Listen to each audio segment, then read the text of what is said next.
გიორგი, 1 აპრილიდან თამბაქო ბაზარზე მხოლოდ სადა შეფუთვით შეგვხვდება, რას გულისხმობს აღნიშნული ცვლილება და რამ განაპირობა მისი საჭიროება, რომ გითხრათ?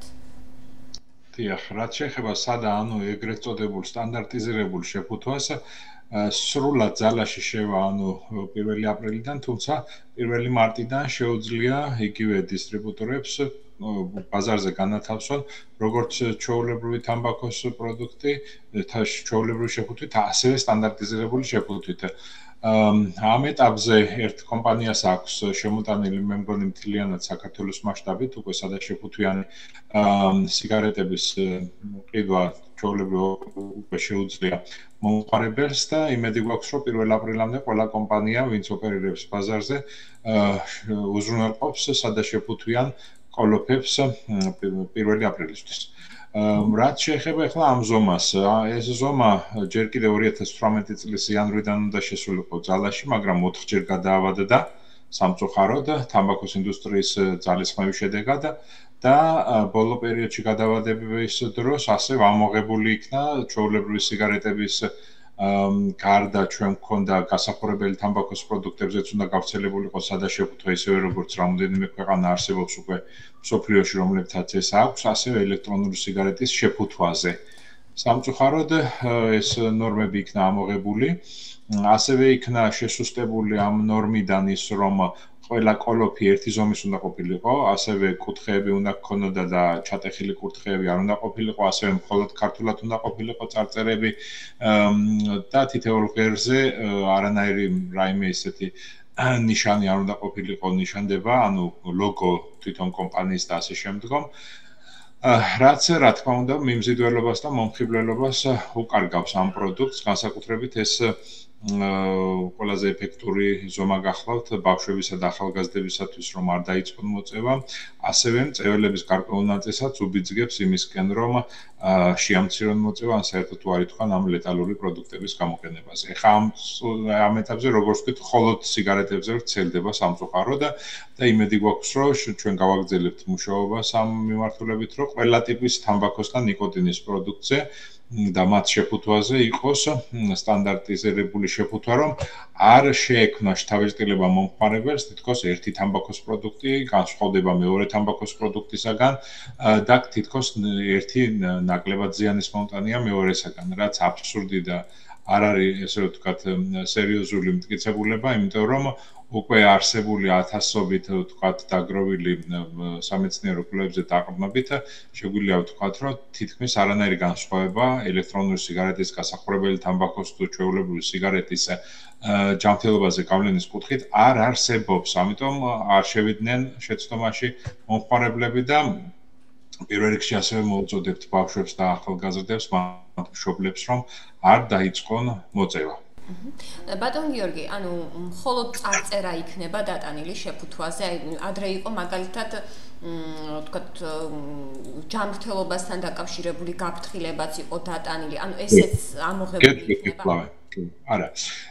თვითონ რასაც სამედიცინო გაფრთხილება თავის პიქტოგრამის ჩათვლით, ანუ სურათებრივი გამოსახულებით დაავადებების ეს შენარჩუნებული იქნება, 75%-ზე რაც იყო, წინა გვერდზე იქნება პიქტოგრამა და უკანა გვერდზე სამედიცინო გაფრთხილება, ეს ჩვეულებრივად იქნება შენარჩუნებული და დარჩენილი, ვთქვათ, სივრცეზე ყოლოფის იქნება ჟანგისფერი, მუქი ჟანგისფერი შეფერილობა და იქნება, რა თქმა უნდა, ბრენდის და ქვესახეობის წარწერა, როგორც ქართულად, ასევე ინგლისურად. ინგლისური წარწერის აუცილებლობა საერთოდ არ იყო, უბრალოდ იმის გამო, რომ შრიფტი დაპატარავებულიყო, მოცულობა, ვთქვათ, ამ წარწერების უფრო მეტი ყოფილიყო, ანუ ლათინურადაც და ქართულადაც, ამიტომ იყო საკმაოდ სერიოზული ამ კუთხითაც ზეგავლენა თამბაქოს ინდუსტრიის მხრიდან. ახლა ორივე ენაზეა წარწერა და შესაბამისად უკვე როგორც გითხარით, ყოლოფებმა მიმზიდველობა რეალურად დაკარგა.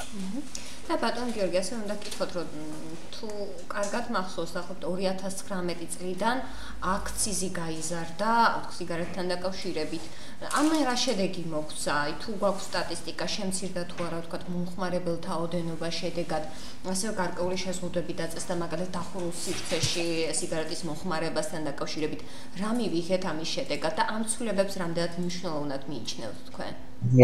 ბოლო პერიოდში ნამდვილად მხოლოდ 2019 წელს იქნა გაზრდილი აქციზის გადასახადი. მან ფაქტურად წლევანდელ წლამდე აქციზი არ გაზრდილა, მაგრამ ყოველკვარტალურად იზრდებოდა ფასი. ამას ჩვენ ჭარბ ფასნამაც ვეძახით, როდესაც თამბაქოს ინდუსტრია მაქსიმალურად ცდილობს თავის მოგების გაზრდას და შესაბამისად უმატებს პერიოდულად ფასს. ერთადერთი ახლა რაც მოხდა და ისიც მინიმალურ დონეზე, სახელმწიფომ გაზარდა გადასახადი 20 თეთრით, 15 თეთრი არის განსხვავება უბრალოდ გასახურებელ თამბაქოზე, რაც აბსოლუტურად დაუშვებელია, იმიტომ რომ არანაირი პრეფერენცია არც ერთ კომპანიას და არც ერთ ნაწარმს არ უნდა გქონდეს, იქიდან გამომდინარე, რომ როგორც ვთქვით, ყველა ეს ნაწარმი აბსოლუტურად ლეტალურია და ჯანმრთელობისთვის საშიში. აქაც როგორც ვთქვით, კონკრეტული კომპანიის კონკრეტული ზეგავლენით მოხდა და აქ კორუფციის, რა თქმა უნდა, მაღალი რისკები არსებობს ამ გარიგებებთან დაკავშირებით და ეჭვი გვაქვს ასევე, რომ ამ გადასახადების დიფერენცირების კუთხითაც არის კონკრეტული კორუფციული, იყო ალბათ კონკრეტული კორუფციული გარიგება, რაც რა თქმა უნდა თვალნათელია ჩვენთვის მაგალითად. აქციზების რამდენად მოაქვს შედეგი საბოლოო ჯამში? არათანმიმდევრულია პოლიტიკა და რას ნიშნავს ახლა ეს. ბოლო 2 წლის განმავლობაში საკმაოდ შესუსტდა თამბაქოს კონტროლის ღონისძიებები, ეს ეხება გადასახადების კლებას გასულ წელს ნედლეულზე, მაგალითად გასახურებელ ნედლეულზე, საჩილიმე თამბაქოზე, სასუნთქ თამბაქოზე, შესასუნთქ თამბაქოზე ორჯერ შემცირდა გადასახადი გასულ წელს. ასევე მანამდე როგორც გითხარით, სადაშეფოთვის ნორმა 4ჯერ გადავადდა, ბოლო 2 წლის განმავლობაში 2ჯერ გადავადდა. ეს ნიშნავს, რომ საკმაოდ ესე ვთქვათ, სერიოზული ზეგავლენა აქვს ინდუსტრიას და მათ დაკვეთებს ასრულებს პირდაპირ სახელმწიფო და ასუსტებს ამ პოლიტიკას. მაშინ როდესაც 2018 წელს საკმაოდ დიდი ნაბიჯი იქნა გადადგმული და ახლა რაც შეეხება მოხმარებას. მოხმარების კუთხით თუ 2016 წელს ჰქონდა 33%, ახლა არის 26%-ის დონეზე. ჩვეულებრივი სიგარეტის მოხმარებას ვაღებ, მაგრამ რაც შეეხება ელექტრონულ სიგარეტს და გასახურებელ თამბაქოს პროდუქტებს, აქ გვაქვს, რა თქმა უნდა, მნიშვნელოვანი ზრდა. ზრდა განსაკუთრებით გვაქვს ბავშვების და ახალგაზრდების სეგმენტში, ესპადის კვლევა ჩაატარა დაავადებათა კონტროლის ცენტრმა და რომ შევადარეთ 2019 წელს ელექტრონული სიგარეტის მოხმარება იყო 7%-ის დონეზე, მოზარდებში ახლა არის 15%-ის დონეზე. ისიც იმ მოზარდების რაოდენობა, რომლებიც აღიარებენ და ღიად ამბობენ ამ მოხმარების შესახებ, მაგრამ ეჭვი გვაქვს, რომ უფრო მეტი იქნება ელექტრონული სიგარეტის მოხმარება. ასევე მინდა გითხრათ, რომ როგორც ელექტრონული სიგარეტის, ასევე გასახურებელი თამბაქოს მოხმარება აკრძალულია საზოგადოებრივ თავშეყრის ადგილებში, ასევე აკრძალულია მათი რეკლამა, პოპულარიზაცია, მაგრამ სამწუხაროდ ცნობადი სახეები, ტელეწამყვანები, მსახიობები და ასე შემდგომ საკმაოდ ისეთი ცნობილი ფიგურები ახდენენ მაგალითად ელექტრონული სიგარეტის უკანონო პოპულარიზაციას, განსაკუთრებით სოციალური მედიის საშუალებით რა. ეს Facebook-ია, TikTok-ია, Instagram-ია და ასე შემდგომ. და მიმღებლობა რა თქმა უნდა ამ შემთხვევაში ბავშვების და ახალგაზრდების საკმაოდ მაღალია, თან მიმზიდველია ეს პროდუქტები და როგორც გითხარით, შეფუთვა და მარკირების ეს ზომები რაც ჩვეულებრივ სიგარეტზე მათზე არ ვრცელდება. იქამდე როგორც გითხარით, გადასახადიც კი ნაკლები დააწესა ახლა სახელმწიფომ და ეს მიუნიშნებს იმას, რომ არათანმიმდევრულია პოლიტიკა ამ თვალსაზრისით და ამიტომ ვშიშობთ ჩვენ როგორც ექსპერტები, რომ კი, ვთქვათ, ჩვეულებრივი თამბაქოს მოხმარება იკლებს, მაგრამ მნიშვნელოვნად მატულობს ელექტრონული სიგარეტისა და გასახურებელი თამბაქოს მოხმარება, რაც სწორედ არასერიოზული პოლიტიკის შედეგია, პირდაპირ ვიტყოდი, არათანმიმდევრული, როგორც ვთქვი და გაუაზრებელი პოლიტიკის შედეგია. და ფინანსურად თუ კი შევადარებთ ამ მდგომარეობას, მინდა გითხრათ, რომ თამბაქოსგან გამოწვეული დაავადებების სამკურნალოდ სახელმწიფო ბიუჯეტიდან და ჯიბეებიდან თანაგადახდილი თანხები შეადგენს 1,5 მილიარდ ლარს, წარმოიდგინეთ. ამას ემატება 2 მილიარდ ნახევარი ლარი, რომელსაც მწეველი წვავს თამბაქოს პროდუქტის შეძენაზე. მათ შორის ღარიბი მოსახლეობის საკმაოდ დიდი ნაწილი ბიუჯეტის დაახლოებით 40%-მდე სწორედ იწვება თამბაქოს პროდუქტების შეძენაზე და ეს ღარიბი მოსახლეობა კიდევ უფრო ღარიბდება სწორედ ამ დამოკიდებულების გამო. და არაპირდაპირ ზარალს რაც შეეხება დაახლოებით 17-16 წელი არის განსხვავება მთლიანად პოპულაციაში სიცოცხლის საშუალო ხანგრძლივობასა და ასევე მწეველებს შორის სიცოცხლის საშუალო ხანგრძლივობა არის 56 წელი და მთლიანად პოპულაციაში 73 წელი. და 16 წლის განმავლობაში რომ ვერაფერი შექმნა დოლარი თქვათ ამ ადამიანმა, ამის არაპირდაპირი ხარჯი ეკონომისტებმა რო დათვალა საქართველოს რეალობაში გამოვიდა 7 მილიარდ ლარამდე.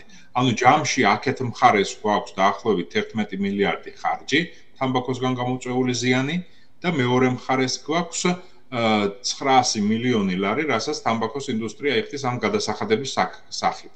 ეს არის აბსოლუტურად არაპროპორციული და ყოველგვარ გონიერებას მოკლებული, ვთქვათ, ინდუსტრია ამ შემთხვევაში რომ განვითარება კონდეს და ხელი შეუწყო და რეალურად ის ადამიანები პოლიტიკაში, ვინც ხელს უწყობენ და თამბაქოს ინდუსტრიის თამაშს თამაშობენ და შედიან გარიგებაში ინდუსტრიასთან, არიან ჩვეულებრივი კრიმინალები, როგორც თამბაქოს ინდუსტრია. ბატონ გიორგი, უნდა გკითხოთ აუცილებლად, აი ელექტრონული სიგარეტი ვახსენეთ. ელექტრონული სიგარეტი, ასე ვთქვათ, ბაზარზე გამოჩნდა როგორც ვთქვათ ალტერნატივა და უფრო ჯანსაღი, ეგრეთ წოდებული ჯანსაღი საშუალება, ვთქვათ, თამბაქოსგან თავის დაღწევის. რამდენად მართლაც ალტერნატივაა ეს და რამდენად მართლაც ჯანსაღი საშუალებაა ეს? და რა ჯანმრთელობის გართულებები შეიძლება მოგვცეს, ვთქვათ, ელექტრონული სიგარეტის გამოყენებამ და ასევე აი გასახურებელი თამბაქოს მოწყობილობის გამოყენებამ. რაც შეეხება ელექტრონულ სიგარეტს, როგორც გითხარით, მეტაანალიზებმა აჩვენა გასულ წელს, რომ არანაირი განსხვავება ავადობის თვალსაზრისით ჩვეულებრივ სიგარეტსა და ელექტრონულ სიგარეტს შორის არ არსებობს. ასევე ეს არ წარმოადგენს თამბაქოზე თავის დანებების საშუალებას. წინააღმდეგ გიორგი, უნდა ჩაგეკითხოთ, აი, ვთქვათ, იქ წერია, რომ ვთქვათ, ეს ელექტრონული სიგარეტი არ შეიცავს თამბაქოს. ეს რამდენად შეიძლება იყოს, ვთქვათ, გამოსავალი? ნიკოტინს ხო შეიცავს. ანამატებს ხო შეიცავს, არომატიზატორებს. ახლა აგიხსნით რა საზოგადოებისთვისაც თვალნათელი რო იყოს, რატომ ხდება ეს.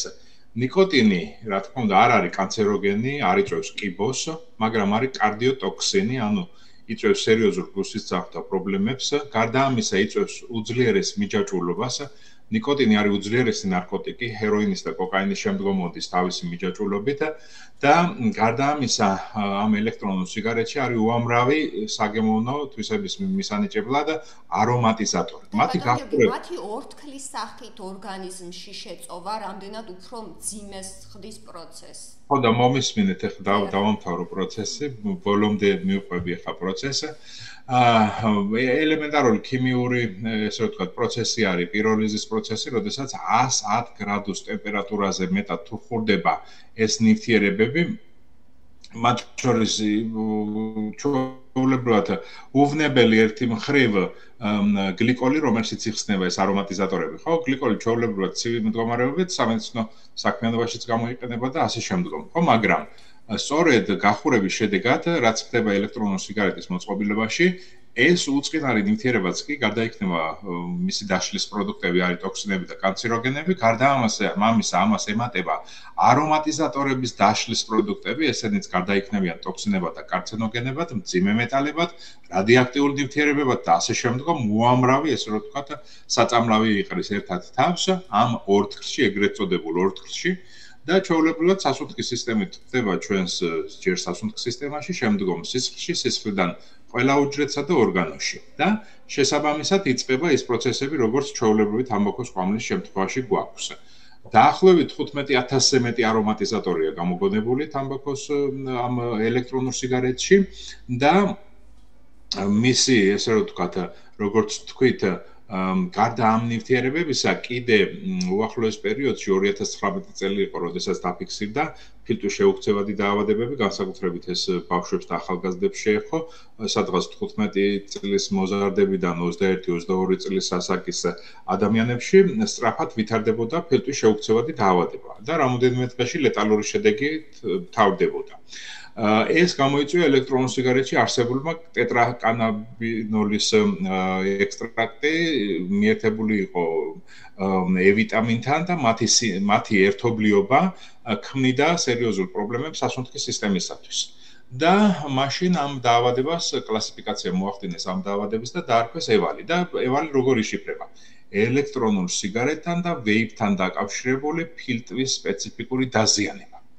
ამ დაავადებით ასობით ადამიანი დაიღუპა ამერიკის შეერთებულ შტატებში და ათასობით უკვე ევროპის კონტინენტზე. ეხლა ბუმი არის რუსეთში და ეჭვი გვაქვს, რომ ჩვენთანაც მსგავსი შემადგენლობის ელექტრონული სიგარეტები არის ბაზარზე და შეიძლება ეს ეხლა ამ ეტაპზე ეხლა ასე კონკრეტულად არ იყოს დაფიქსირებული ლეტალური შემთხვევები, მაგრამ ფიქსირდება უკვე ფილტვის სერიოზული დაავადებები მოზარდებში და ახალგაზრდებში. სწორედ ელექტრონული სიგარეტის მოხმარების შედეგად და სწორედ იმის გამო, რომ როგორც გითხარით, ბოლო სადღაც 5 წლის განმავლობაში ორჯერ გაიზარდა ელექტრონული სიგარეტების მოხმარება მოზარდებში. ეს არის ძალიან საგანგაშო, ძალიან როგორც თქვენ ახლა ამბობთ და თითქოს რაღაც ჯანსაღი ალტერნატივა და ძალიან მსუბუქად უყურებს ჩვენი საზოგადოება ამ თემას. ეს არ არის მსუბუქი თემა, არანაკლები მავნეობის და ტრაგიზმის შემცველია და მომტანია თუ შევადარებთ ჩვეულებრივ სიგარეტს. ამიტომ გეუბნებით, რომ უკვე რანდომიზირებული მრავალ, ესე რომ ვთქვათ, ეტაპიანი სხვადასხვა კვლევების ანალიზი, ანუ მეტაანალიზი, ათასობით კვლევის ანალიზმა როდესაც შეადარეს ეს მონაცემები, თქვათ რა მავნეობა მოხდა ელექტრონულ სიგარეტს და გასახურებელ თამბაქოს პროდუქტს და ჩვეულებრივ სიგარეტს, აღმოჩნდა, რომ არანაირი სხვაობა ამ კუთხით არ არის და სმენელმა და მაყურებელმა რო უფრო ისე კარგად წარმოიდგინოს ეს პროცესი, ძალიან გავს რას იცით, რომ მაგალითად მაღალსართულიანი შენობის 35 სართულიდან გადმოვარდეს ერთი ადამიანი და 33 სართულიდან მეორე ადამიანი. შედეგი ხო ერთი და იგივე იქნება. აი, რო წარმოვიდგინოთ, ხო? დაახლოებით ზუსტად აი ეს არის სხვაობა მათ შორის. არაფერი მეტი. ანუ თითქმის იგივე დონეზე, იგივე პერიოდში იწვევს იმ ლეტალურ შედეგებს. მეცაც გეტყვით, ერთმა მოწეულმა, რამოდენიმე ღერმა მოწეულმა სიგარეტმა ან ელექტრონულმა სიგარეტმა შეიძლება ჩართოს კანცეროგენეზის პროცესი, ანუ უჯრედის კიბოთ გარდაქმნის პროცესი, რომელიც მე იცით თქვენ რომ გეომეტრიული პროგრესით მრავლდება, ხო, ეს უჯრედები უკვე გადაგვარებული უჯრედები, ხო? და შესაბამისად საკმაოდ, ესე ვთქვათ, სერიოზული სიცოცხლის საფრთხის წინაშე დავდგეთ. ამაზეა ლაპარაკი. ნახეთ, არ არსებობს უსაფრთხო დოზა არც კანცეროგენების და არც ტოქსინების, რომლითაც ვიტყოდით, რომ აი ამდენს თუ მოწევ, თქვათ ელექტრონული სიგარეტით იქნება ეს თუ ჩვეულებრივი სიგარეტით რა მნიშვნელობა აქვს, ამდენს თუ მოწევ და ამდენი თუ შევა, თქვათ ორგანიზმში, ეს თითქოს უსაფრთხო იქნება, ხო? ამას ვერც ერთი მეცნიერი ვერ ამბობს, ამაზეა საქმე. არ არსებობს, მიტო უსაფრთხო არც ერთი ალტერნატივა, არც ერთი ელექტრონული სიგარეტის ნაირსახეობა, არც გასახურებელის, არც ჩვეულებრივი თამბაქოსი, ჯანმრთელობისთვის ყველა მათგანი არის საშიში, პირდაპირ ვამბობ. და ბატონო გიორგი, კანონით როგორ რეგულირდება ეს? არასრულწლოვანებზე ხომ გაყიდვა, ვთქვათ, აკრძალულია? ჩვენ გეტყვით ახლა კი და ახერხებენ და სხვათა შორის ზოგჯერ მშობლების საშუალებითაც კი. თვითონ მშობლებიც ურჩევენ ხოლმე ზოგჯერ არომატებს ბავშვებს და ამის შემთხვევები მე პირადად და რამოდენიმე ჩვენს მონიტორს გქონდა. ჩვენი ორგანიზაცია ქვეყნის მასშტაბით მოგეხსენებათ ასევე მონიტორინგს ახდენს თამბაქოს კონტროლის კანონის აღსრულებაზე და ხშირად ვართ ხოლმე სავაჭრო ობიექტებში, კვების ობიექტებში და ასე შემდგომ და ერთის მხრივ სავაჭრო ობიექტებს რაც შეეხება და არასრულწლოვანებს აქ რა თქმა უნდა იყო შემთხვევები, როდესაც მშობელი ურჩევდა ბავშვს, გამყიდველმა რა თქმა უნდა ბავშვს არ მიყიდა კატეგორიულად ეს პროდუქტი, მაგრამ მშობელს რა თქმა უნდა ვერ ატყოდა უარს და მე ვიყიდა მშობელმა და მიაწოდა არასრულწლოვანი. ამას, ხო? ამიტომ ვამბობ, რომ საზოგადოებაში ცნობიერების დონე საკმაოდ დაბალია ამასთან დაკავშირებით და ძალიან რომანტიზირებულია ეს თემა და ამას ხელს უწყობს, როგორც ვთქვი, ჩვენი საკმაოდ სახელოვანი მსახიობები და ტელეწამყვანები, რომლებიც როგორც ვთქვით, ჩართული არიან მარკეტინგის პროცესში ამ ლეტალური პროდუქტების და რომელიც ძირითადად ბავშვებზე არის დამიზნებული, ხო? ეხლა მე და ჩემს ასაკში არავინ არ იწყებს მოწევას და არც ერთი პროდუქტის გასინჯვას, ხო? ეს ჩვევები, მათ შორის უარყოფითი ქცევები ყალიბდება სწორედ მოზარდობის პერიოდში ძირითადად, რა 80% და შესაბამისად ფოკუსი უნდა იყოს იმაზე, რომ მაქსიმალურად მოხდეს კანონის დაცვა და შესაბამისად გააქტიურდეს აღმასრულებელი ორგანოები, როგორიც არის საპატრულო პოლიცია მოწევასთან დაკავშირებით, შემოსავლების სამსახური, იგივე ამ არასრულწლოვანზე მიყიდვასთან დაკავშირებით და იგივე სხვა პროდუქტების ელექტრონული სიგარეტის გაყიდვასთან დაკავშირებით, ასევე რეკლამა პოპულარიზაცია ერთი მხრივ ეხება როგორც კომუნიკაციების მარეგულირებელს, ასევე შემოსავლების სამსახურს ინტერნეტ რეკლამის ნაწილი. და აქ გვჭირდება, რა თქმა უნდა, ჩვენ რაღაცას ვაფიქსირებთ, თქვა დარღვევებს, იმას ბოლომდე ზოგჯერ არ მოყვება ხოლმე რეაგირებები და ამაზე გვაქვს ხოლმე დისკუსიები შესაძლებელი სახელმწიფო სტრუქტურებთან. არადა, როგორც გითხარით, საკმაოდ სერიოზულ გავლენას ახდენს ეს ჩვენს მოზარდებზე. მით უმეტეს, როგორც გითხარით, უზღვავია ფაქტიურად ინფორმაცია და მასალა TikTok-ზე, რომელიც რა თქმა უნდა გადაუმოწმებელია, შეუსწავლელია, უკანონოა, ბევრი ესე ვთქვათ რეკლამის სახით ვამბობ მე, რის პოპულარიზაციასაც ეწევიან ხოლმე ელექტრონული სიგარეტის და გასახურებელი თამბაქოს მიმართებაში ჩვენი ცნობადი სახეები და აუცილებელია კიდე ესე ვთქვათ მედიის აქტიურობა ამ კუთხით. თუმცა ზოგიერთი მედია საშუალება ეხლაც უკანონოდ თანამშრომლობს იგივე თამბაქოს ინდუსტრიასთან სამწუხაროდ.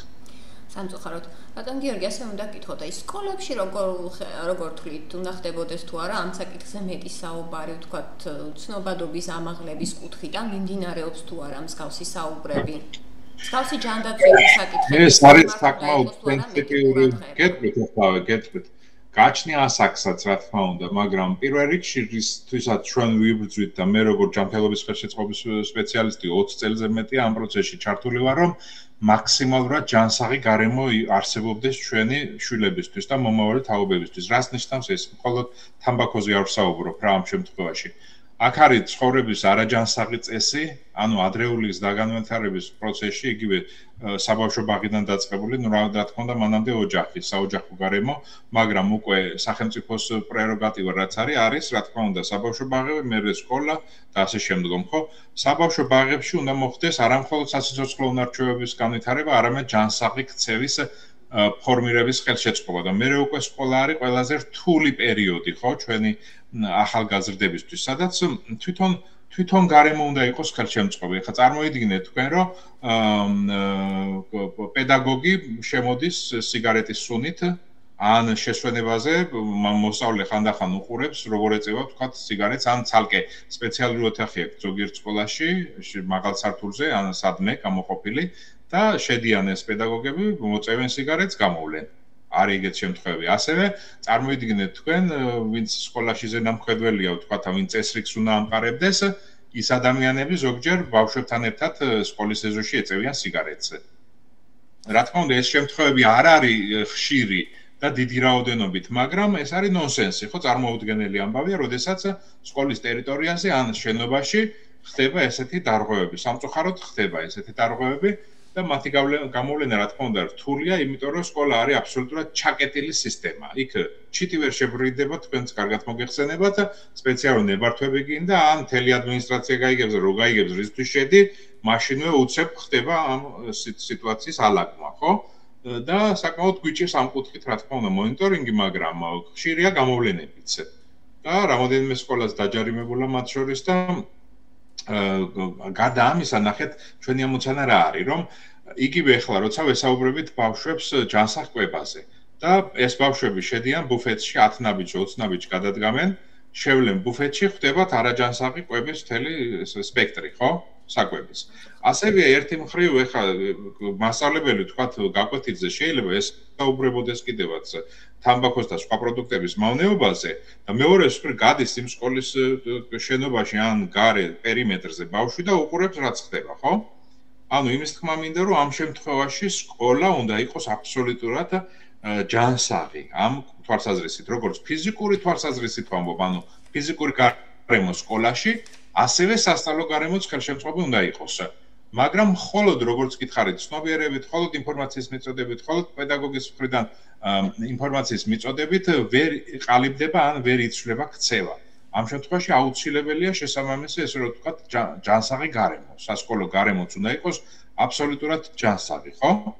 როგორც ვთქვით, იქ ფიზიკური აქტივობაც უნდა იყოს ხელშეწყობილი პლუს ჯანსაღი კვება.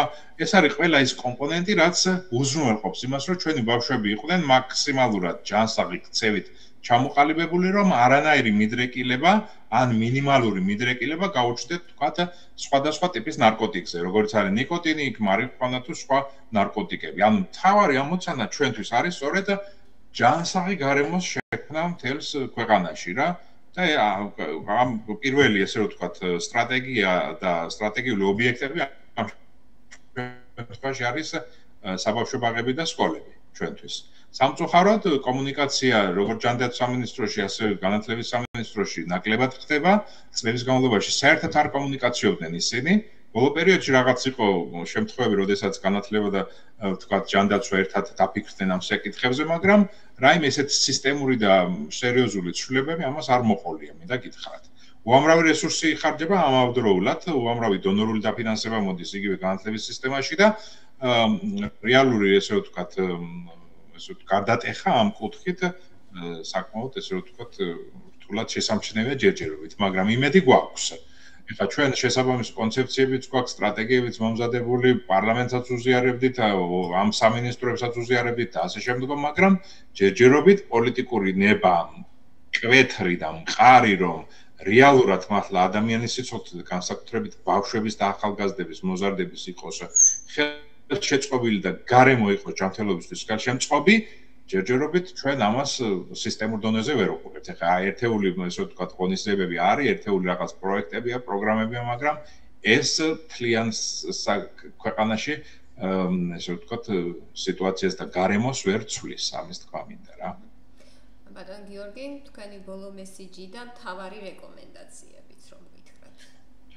აი, ბოლო მესიჯი და მთავარი რეკომენდაცია, ფაქტიურად მე აღწერე რა მდგომარეობაც გვაქვს 2100 სკოლის მოვლას რა უნდა ამ ქვეყანაში ჯერ ინფრასტრუქტურიდან დაწყებული, ხა კი დაიწყო, მაგრამ შეჩერებული ეს პროცესიც, რამდენადაც ვიცი, რომ უნდა მოწესრიგდეს.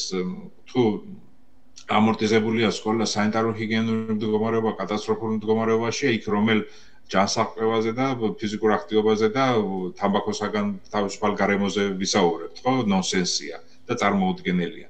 როდესაც ვთქვათ ელემენტარულად წყალი არ მოდის, ვთქვათ სკოლაში, ხო? ეს არ უნდა ხდებოდეს 21 საუკუნეში, ხა სად ცხოვრობთ, რა ეტაპზე ვცხოვრობთ, ხო? ამიტომ ამბობ, რომ ზოგიერთისთვის ხა თამბაქოზე მხოლოდ საუბარი არის მეათეხარისხოვანი ან მეასეხარისხოვანი და ეს ასე რომ არ იყოს აუცილებელია, როგორც ვთქვით, პოლიტიკური ნება ქვეყანაში და შესაბამისად თანმიმდევრული პოლიტიკა. გითხარით კიდევაც იგივე თამბაქოსთან მიმართებაში კარგი ნაბიჯები გადაიდგა 2017 წელს, მართლა პოლიტიკური ნება პარლამენტმა გამოავლინა, მიუხედავად იმისა, რომ მაშინაც მთავრობა წინააღმდეგი იყო, პირდაპირ ვამბობ, თამბაქოს კონტროლის ღონისძიებების, მთავრობა რამოდენიმეჯერ ეცადა დაებლოკა იგივე პარლამენტში ეს რეფორმა, მაშინაც კი, მაგრამ პარლამენტმა გამოიჩინა სიმტკიცე 2017 წელს. ნამდვილად პოლიტიკური ნება და თქვა, რომ ერთხელ და სამუდამოდ ამ საკითხზე მაინც ხალხის ინტერესები დავიცვათ და დაიცვეს ბოლომდე. მაგრამ მე როგორც ვიტყარით, უკვე ამოქმედება რომ დაიწყო და შეხედეს, რომ მართლა მუშაობდა კანონი და მართლა უკვე მოხმარება მნიშვნელოვნად შემცირდა და ბაზარი 15-20% შემცირდა თამბაქოს ინდუსტრიას, დაიწყეს უკვე, რასაც დაიწყებდნენ, უკვე ხვდებით, ხო? ვის მიადგებოდნენ ხა მე და თქვენ არ მოგვადგებოდნენ, მიადგნენ, ვინც საჭიროა, ხო? და შესაბამისად უკვე მოხდა ადამიანების ჯანმრთელობის და სიცოცხლის ხარჯზე და ამ ინტერესების ხარჯზე კონკრეტული ფინანსური ინტერესების, ესე ვთქვათ, დაკმაყოფილება, ხო? ამას ჩვეულებრივი პროცესია. ამას ჩვენ თვალს ვადევნებთ და სხვათა შორის ესე გულხელდაკრეფილი არ ვადევნებთ. რამოდენიმეჯერ, როდესაც ფაქტი გქონდა, სწორედ ამ კორუფციული გარიგების ნიშნების შემცველი ფაქტები, მივმართეთ საგამოძიებო ორგანოსაც, მივმართეთ ანტიკორუფციულ სააგენტოსაც და ყველა შესაბამის სტრუქტურებს, მაგრამ ოფიციალურად მოგვივიდა რამოდენიმეჯერ წერილი, რომ სისხლის სამართლებრივი დანაშაულის ნიშნები ამ ურთიერთობებში არ იკვეთება. ეს არის რის წინაშეც ვდგევართ რა. ამიტომ ვამბობ, რომ აუცილებელია პოლიტიკური ნება და ჩემი მთავარი მესიჯი არის, რომ ეხა იმდენად თქვათ უკვე ამ ბოლო 2 წლის განმავლობაში ჩვენი დაკვირვებით რთული პროცესებია, იგივე როგორც გითხარით თამბაქოს ინდუსტრიასა და კონკრეტულ პოლიტიკოსებს შორის მმართველ გუნდში, რომ მათ შორის არამხოლოდ მმართველ გუნდში, ოპოზიციაშიც კი, რომლებიც პირდაპირ არიან ჩართული მაგალითად ფილიპ მორისის მიერ დაფინანსებულ ტრენინგებში.